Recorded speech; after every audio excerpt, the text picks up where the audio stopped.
Hi, I'm Mara Webster with In Creative Company, and I'm so excited for today's conversation where we are joined by both Elle Fanning and Joshua Jackson. Elle Fanning, who's currently starring as Michelle Carter in The Girl from Plainville, and Joshua Jackson, who stars as Christopher Dunch in Dr. Death. Both shows share a lot of fabric with one another in that they both come from true stories, but also Patrick McManus is the co-creator and showrunner of The Girl from Plainville, as well as the creator and showrunner on Dr. Death as well. And given that you're both telling true stories and portraying true characters, and there's such a wealth of information to draw from, I was interested in that space in terms of character development for you both, because there's so much information that you can pull from, but it's not just about going through all the research. It's about really finding the details that are going to be useful for you in terms of building character. So when you're listening to the Wondery podcast or reading the article that The Girl from Plainville is based on, or the documentary that Erin Lee Carr made, who was also a consulting producer on the show, and going through court transcripts, what were the main spaces and details for each of you that you really honed in on that helped you to find the essence of these characters in your performances? Do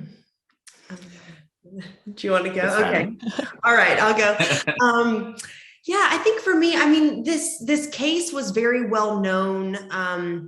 When the court was happening, it was very highly televised, and there was a lot of media attention around it. And I think the media definitely painted this case in a quite, which they tend to do, but very one-dimensional way. I think obviously, I was a little tentative to sign on to the project because these families are still alive, and it ended in a horrible tragedy. A life was lost, and I just didn't know.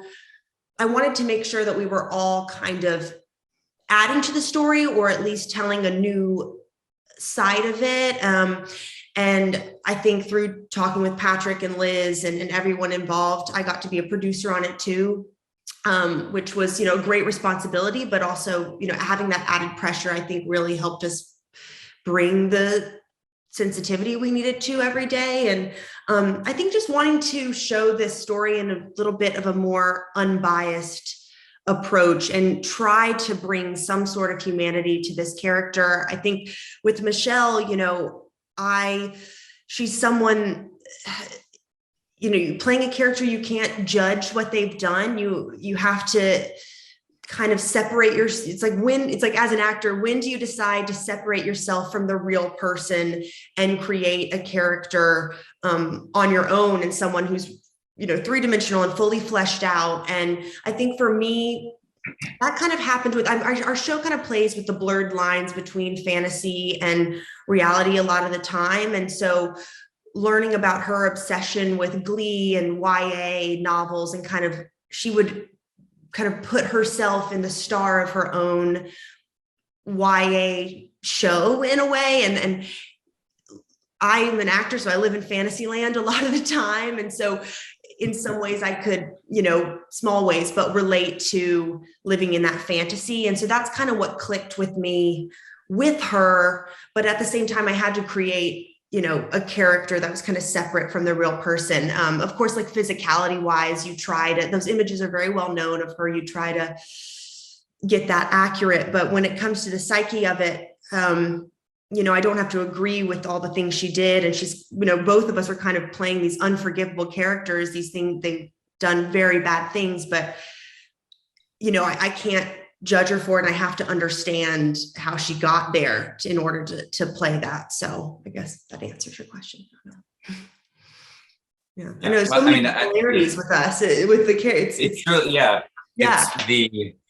I won't just say ditto because that doesn't make for a good interview, but I think, so much of what you said is right on. Though I will say, I was thinking about this in your case, the documentary evidence or the public psyche evidence of your case is still, I think, so fresh in people's mind that you had the additional burden of people having a mental image of the person and maybe even some of the characteristics of the person. Whereas for Dunch, I don't think the case as it was happening left such an indelible mark, but that Wondery podcast really did.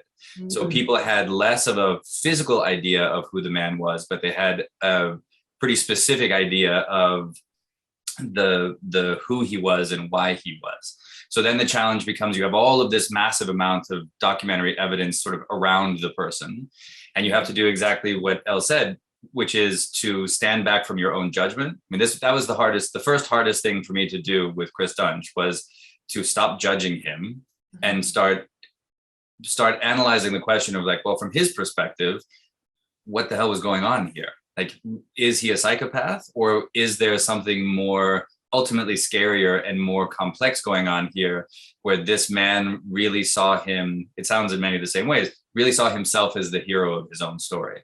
And if that's the case, then what does that unlock about all of the things that we know that he did?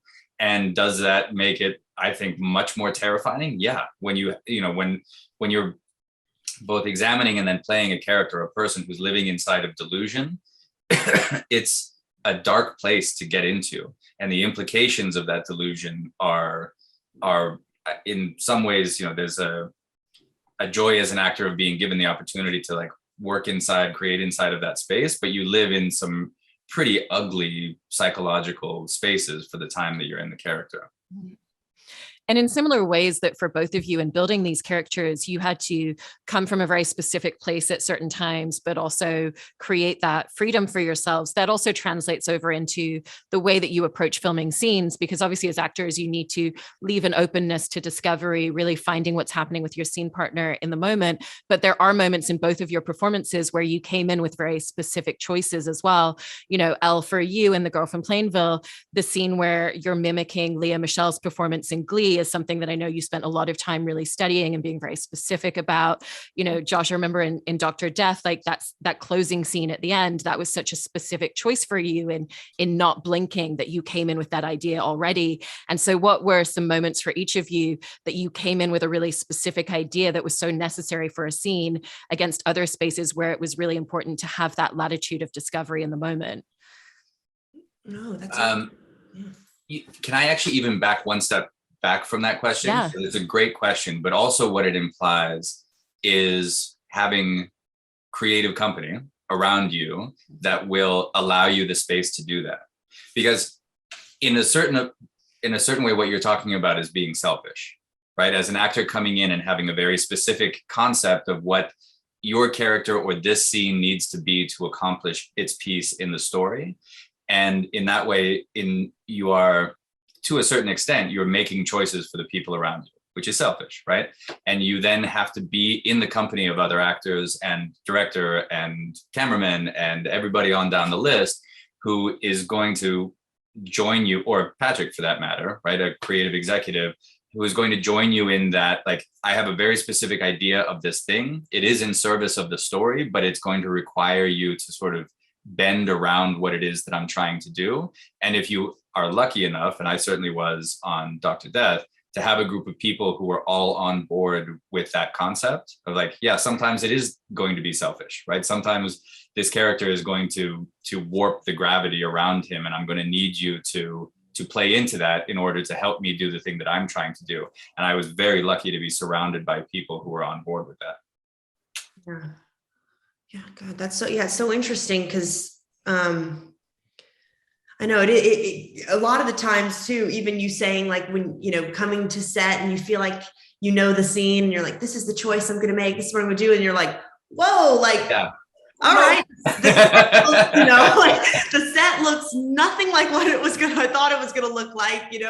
This actor is, making their own choices. You're like, oh, I just saw it a different way. So, a lot of the times it's like you can, daydream all you want about it. And then you're always kind of, at least in my case, I feel like I'm plopped in a situation a lot of the time when you're like, how am I going to make this work? And that's when like all the magic happens, because it's so much spontaneity. And there are things there that obviously out of the little mistakes comes gold. But we were talking about like that scene of the mimicking at the end of the pilot.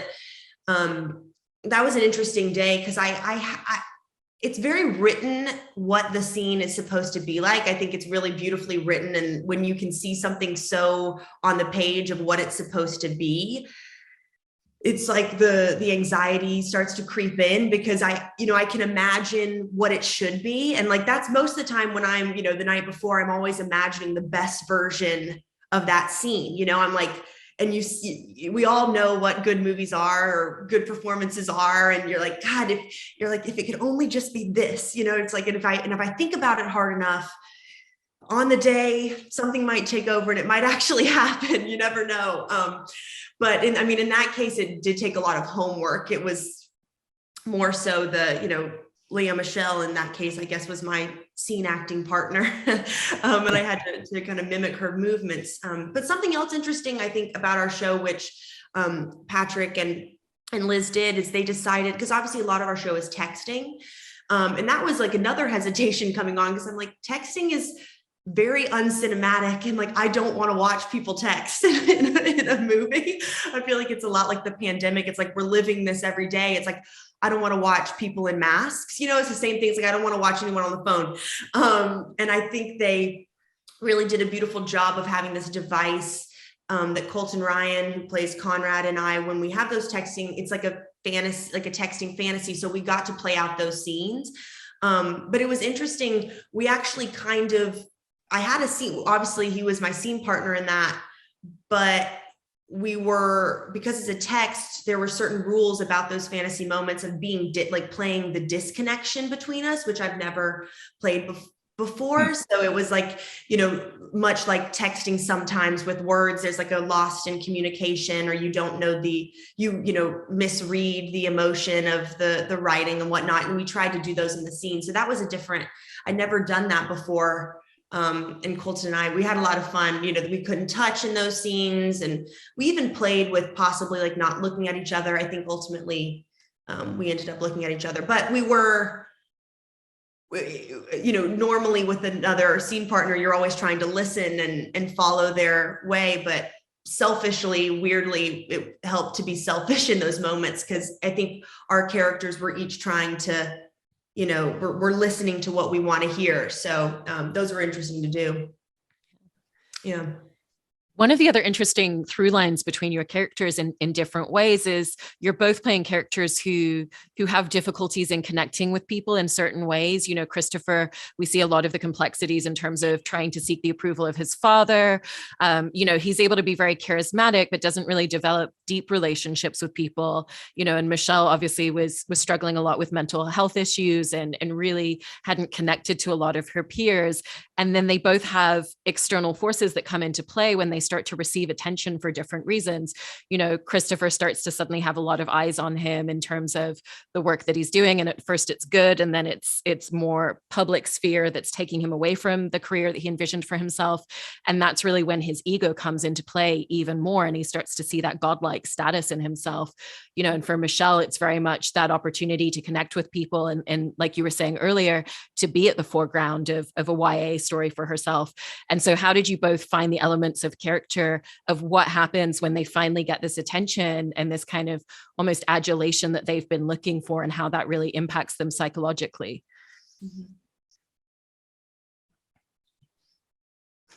Both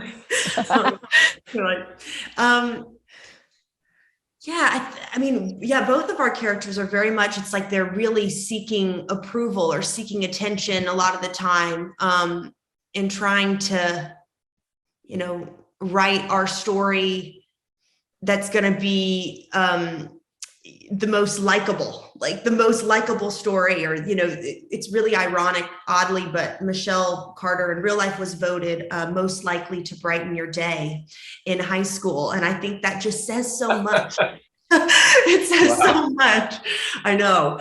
But it's really, it's really heartbreaking, and to kind of dive in, I think with Conrad especially, it's just these two people who were extremely lonely, who were, seeking validation in each other. And even reading, we had all of the text messages that they shared were available to us. And that was very haunting to read them. But then at the same time, because they only met a handful of times, it so maps out such a young love story in a twisted way. But you can feel the desperation and the want and that instant gratification and kind of false sense of intimacy that technology has, and how technology is so, it's connecting them, but really, disconnecting them, as cliche as it sounds, but it's so true. And even the silliness of like teenagers and what they talk about and how open and honest they are about their problems. It's really two troubled people. And it, like you were saying earlier, but it's kind of, and it sounds so stupid to say, but it is like a dark place to live, because also during the time we were filming, it was, 5 months we were in Savannah, and it was during a very peak pandemic time, and just go, I would just go home at the end of the night and I think we can all in some ways feel like we've felt pretty isolated these past couple years. So it's to play a character with that want, and then to watch the transformation, I think, because both of our shows span many years. So it was for me too, like, thanks Patrick, but like to keep the time, like, I'm like, what year am I in? Oh my God. I would come to set and be like, I had no gray hairs before I started that show. Yeah. This is all Patrick McManus. Yeah. It's just like, I know I'm saying so many things, but it is true. It's like that was really something that I thought about a lot, of like, wait, so what phase is she in her life? And then in the courtroom to watch her, just become such a shell of a person, and then listening to these best friends that all she wanted in the world was for them to love her. And then they're saying, I was never friends with her, and we never wanted to hang out with her. I mean, a part of you can't help but feel for that. I think we've all been in high school with mean girls and experienced that dynamic. And I just tried to, I guess, it wasn't that long ago for me, but still to remember that time, because it's such a vulnerable time, such a delicate place that you're like balancing every day. It's high drama. Yeah. On the Chris Dunch side, there was absolutely that desire, that deep need for approval.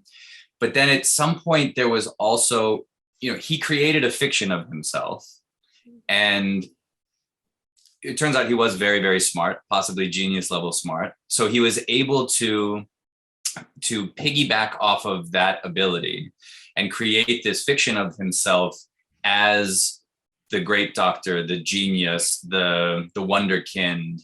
And for a time in his life, he was actually able to pull it off. But, in some ways, I kind of feel like fame does this to people too.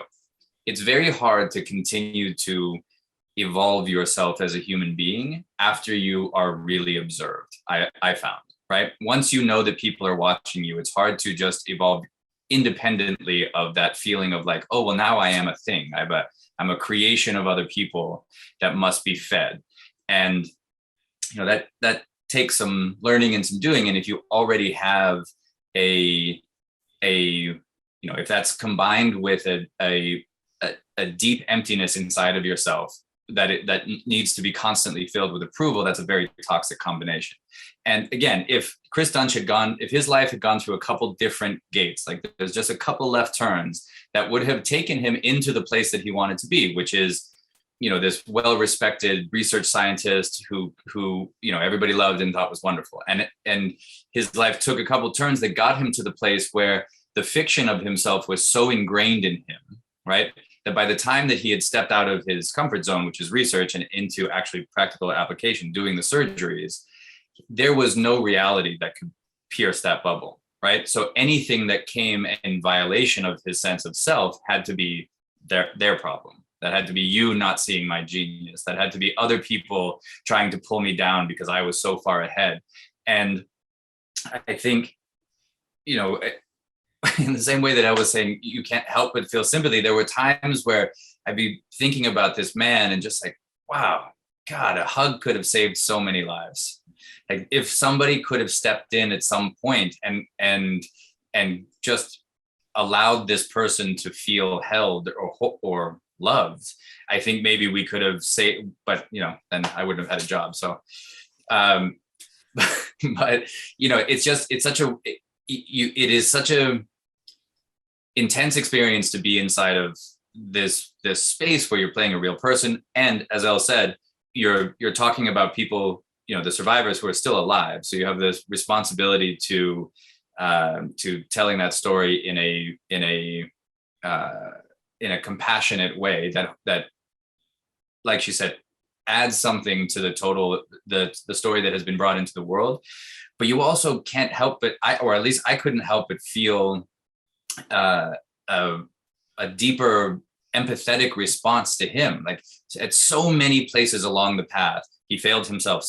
He certainly failed the people in his life. He catastrophically failed his own patients, but he was also failed as a human being. I mean, so many pieces of him had to break before we get to Dunch at the end, that it does, there's a part of my heart that aches for that man and all the pain and suffering that he caused in the pursuit of just being told that he was good enough.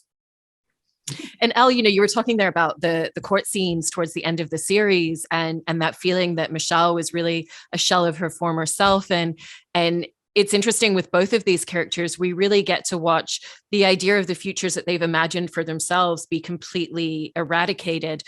For Michelle, it's kind of twofold. It's the life that she thought she was going to have in general, and even the life that she thought she was going to have with Colton, where she tells his mother, like, we were going to spend the rest of our lives together. And that was what she thought to be true at that point, and with Christopher as well, everything that he envisioned in terms of that version of himself that he began projecting completely eradicates. And so for Elle, I was interested for you in where you felt that turning point was, where everything really starts to fall apart and she confronts that reality.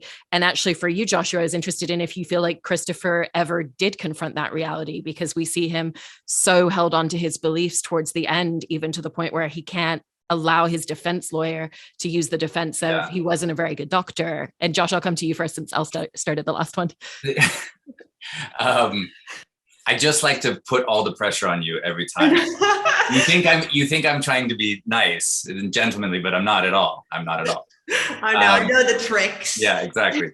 I think you hit it right on the head. For Dunch's response to that pressure and seeing his world rattle apart was actually to double down, right? He went deeper into his delusion. So the more pressure, the more the farther away he got from the reality that he saw for himself, the more intensely he believed in that reality. So yes, he pushed away his father, he pushed away even his attorney, he pushed away anybody and everybody who could have possibly helped him, because anybody who would speak truth to him, right, which would help him through his case, was outside of the bubble of his delusion. And in ways small, I can actually understand that. It's we've all gone through the experience of telling a lie, right? And you have an off ramp after you've told the lie. You're like, I lied. But if you don't take that off ramp, the next time it comes up, now it's a big lie. And then you're like, oh man, I didn't want to cop to this when it was small, and I really don't want to cop to this now that it's big. And so you miss that off ramp too. And you just keep on increasing the pressure. And most people eventually crack under that pressure. But for Dunch, I think his entire psychological existence towards the end is built upon maintaining that fiction. I think, for him, that's a almost a physical life or death existential question for him. If he cannot see himself as this, then there's nothing. And so for him, he would rather, and look, he should be in prison because he murdered his patients, but for him, there is no other version. He would rather spend his life in prison than have to grapple with the reality of himself. And that's a very intense place to live. Yeah, man. Intense. I mean, look, we're actors. We live in delusion most of the time, right? Exactly. Yeah, I can do that. I can totally do that. I'll figure it out. No problem. But even I was like, wow, that's impressive. That is a very shackling house of cards that you have built for yourself. Yeah. Gosh. I mean, I guess it's very similar. I mean, it's hard for me to know, obviously, I'm assuming you didn't talk to Dunch, did you? No. Yeah. No, me. I didn't talk to Michelle. So, I don't know. I don't even know if this character that I've played, of course we have talked to people and a lot of information, but I don't know if it matches her exactly. I think, it's hard to know if she ever had that light bulb moment of realizing what she did. I think in the last episode, we kind of again have this moment where we get to go inside Michelle's fantasy, and it's in her mind of what could have been had she made different choices.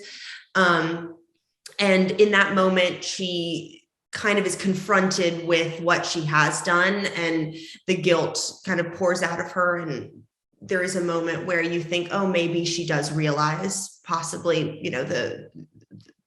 that her words, what her words have done. But, at the same time, I'm not really sure. I think for us, it was hard to figure out how to end the series, because obviously this story is not something that you can wrap up. And we also weren't trying to change the story. I mean, she went to jail, and that's what happened. She is out now, but, we're not trying to overturn the verdict or anything like that. So, I know. And when you talk to people about this case, there's so many opinions. Like, everyone has an opinion of what they think is right and what she did. And, it's like, yeah. Do you remember, did you remember this case, Josh, or like your case or my case? Yeah, mine. Your case. I remember seeing it in the news because I can't even remember what was the year again? It's like 2012, 14? It was 2017, I think, when. Oh, okay. So even more recent. Yeah, a little more, but. So I generally remember, but I didn't, I'm honestly, I don't follow cases like this. You don't have Wi-Fi. Yeah. You have a landline. Unless it's physically printed. Well, I have Wi-Fi now. I mean, I'm not a Luddite. Come on. Like, I remember when it came out, and it's what when I knew we were going to be doing this interview, I was just thinking about like the additional challenge for you of exactly that. Like, even me, who only had a surface level contact with like, oh, this girl did this, and like only the headline level understanding, I still have an image of the girl in my head, and I have an image of or some base recollection. So you have that overlay, because I know from my experience on Dr. Death, like, so many people that have listened to that podcast that everybody has an opinion of like, oh, well, he's a psychopath. That's why he did this because of that happened. It's like, right.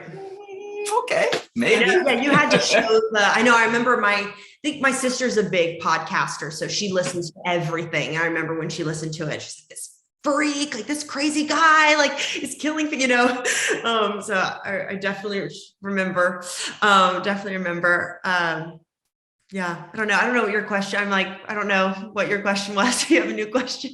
No, I love all those details, and I'm kind of going back to something that you were both touching upon earlier in terms of that collaboration and that real active listening as actors, particularly with scene partners. You both have these really complex court scenes where your characters are sitting there and your performance is so much about active listening within the scene. It's not about you delivering dialogue and a wealth of lines and monologues. It's about sitting there and hearing all the things that other people are saying about your characters. And were those scenes and filming those moments for both of your shows a very different exercise and dynamic in terms of what it required from you? Yeah. I felt like it was too, for sure. I know there's a part of you that's like I can just sit back and like, I don't have to say anything. There is part of that. But then I think especially for Michelle, that's also when the look of that, that she's kind of known for with the eyebrows and the physicality of her, that courtroom look is when that's unveiled. So getting that right, and very, particular facial expressions that I did have.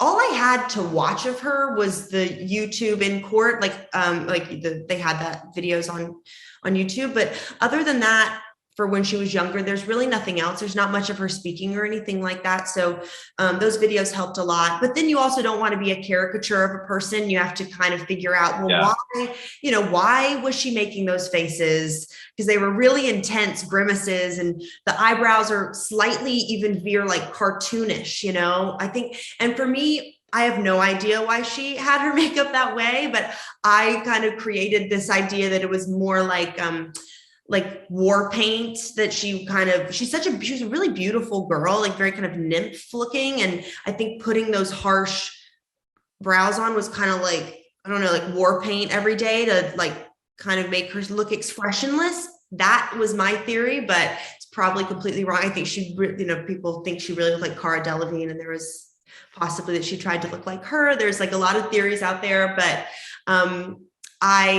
those days we got to shoot all those together, and they recreated the courtroom was a model, like in a studio, of a version of what the real courtroom looked like. And I actually those were some of my favorite scenes to shoot. I loved it.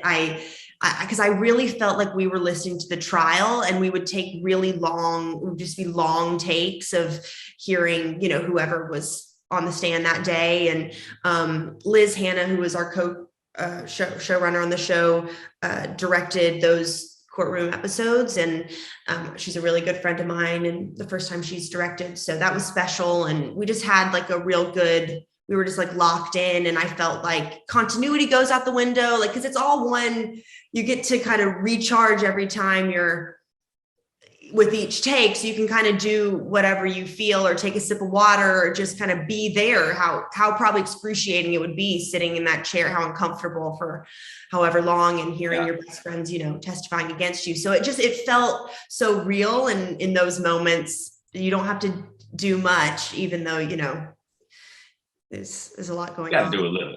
Yeah, I do a little. A director once told me, less is more, but nothing is still nothing. Yeah. That's funny. Sometimes you ever feel like when you're like, you watch yourself and you're like, you thought that you were doing so much in the scene, and then you're like, why was I worried about this scene? It looks like I'm doing nothing. Like, why did I care?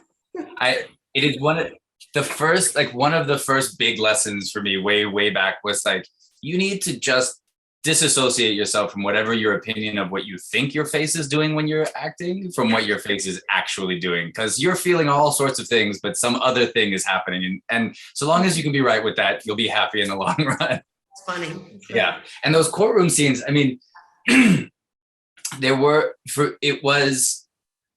shot it in much the same way. We recreated the set. We shot in we block shot a lot of that. So basically you'll jam, you put the cameras in one direction and you'll shoot numbers wise, like 6 or 7 scenes in a row. But from a continuity standpoint, it would feel basically like you were in a trial, and the actors all brought their A game, God bless them, because there was long chunks of dialogue in there. So you would literally just have somebody come to the stand. They would give their whole spiel. They would be interrogated or cross-examined, and then they would leave and we bring up the next person. So you definitely had that opportunity that I was talking about to really actually be in the experience of like, there's, courts are boring. And part of what is difficult to shoot, but also difficult to perform is marrying the two pieces. Like, the stakes are incredibly high, but the moments are grinding. And I think in a different way for my guy from Elle's girl is, whereas she maybe got to that place of some piece of understanding, and Patrick and I debated this a lot when we were shooting it. I think that Dunch started, like, reality started to creep in, and when it did, that's when he shut it down. Like, I think that was the final moment where he was like, nope, I would rather be in prison than deal with this. And I also had 60 pounds of prosthetics on at that point. So it was, if you saw misery in his face, a lot of that was just my physical being in that moment. And then, lastly, you've both talked a lot about the delicacies and the intricacies of telling these stories. And for Christopher Dunch, there's family members of of people that he operated on that passed away, that are still around, that are there to pretend, you don't know if they're watching the show or not. There's people who were injured by him horrifically, who are still alive watching it, and for Michelle, there's obviously Conrad's family who are still around. And, in terms of telling these very truthful stories and these portrayals, did you find that there were conversations or any particular moments which were about finding the moment which felt the most grounded and the most truthful versus making a decision which was maybe a little bit more of this would be really dramatic and play really well on screen, but instead just always making sure you took it back to that space of intimacy and making sure that you were really honoring the grounded truthfulness of the stories that you were trying to tell? Well, I'll jump on that sword first, because there was never a moment in the shooting of our show where we felt like we needed to push. The story is already so insanely dramatic, and if anything, it was going in the opposite direction and finding.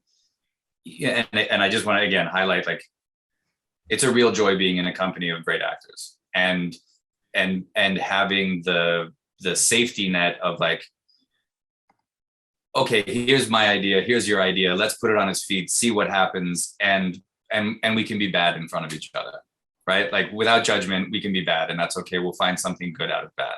And in those occasions where you do a take that's over the top, it's maybe just letting the gas out.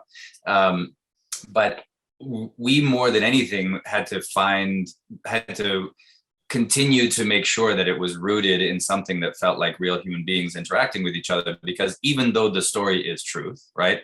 And even though the mileposts of the story are actual truth, right? Like verifiable things that happened, the dramatic conception of the story as it's portrayed, so that we're not just remaking the podcast, is fiction of a sort.